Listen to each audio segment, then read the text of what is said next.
สวัสดีจ้าสวัสดีอีกแล้วตื่นเช้ามาต้องสวัสดี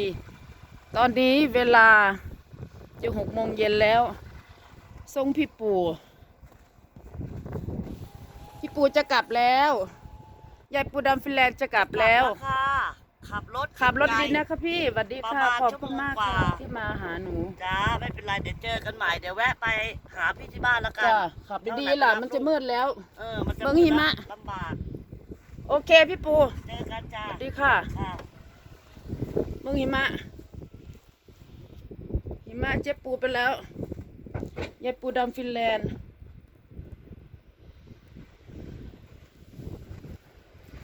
หิมะอะไร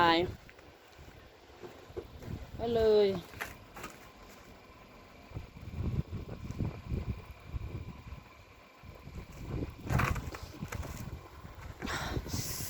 เอ้ย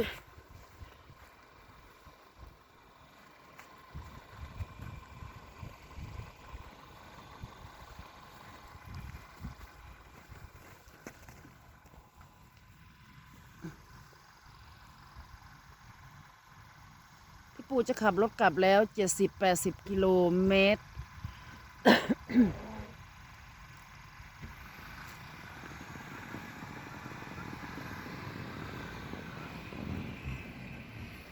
ไปแล้วกลับบ้านแล้ว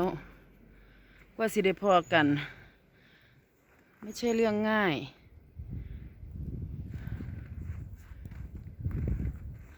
หิมะตกหลายมื้อนี่ฝนหิม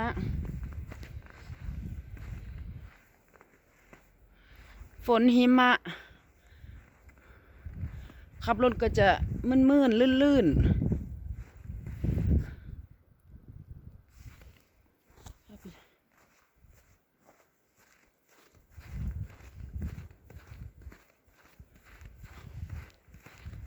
ก็จะมื่นๆลื่นๆ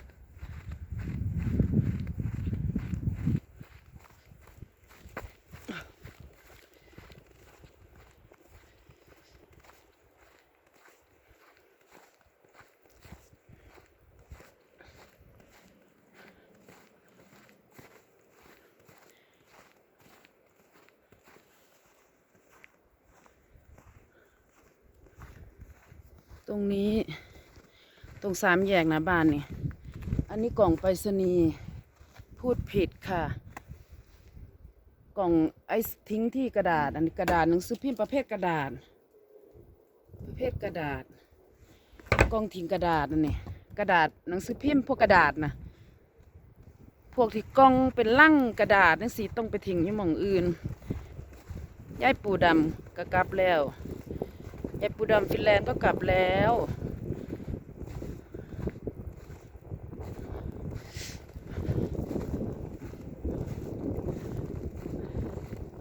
เอาไปใส่ถุงมือ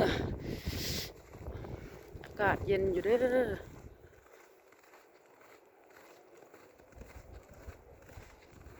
อากาศเย็น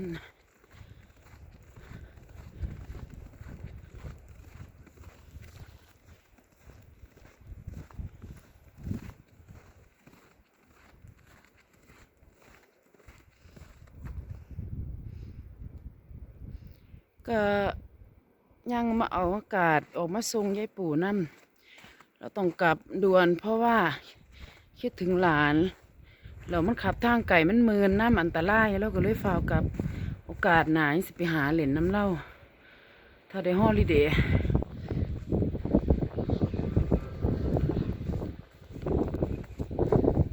โอ้ยเย็นมือ4 นาทีแล้วจ้าบ๊ายบาย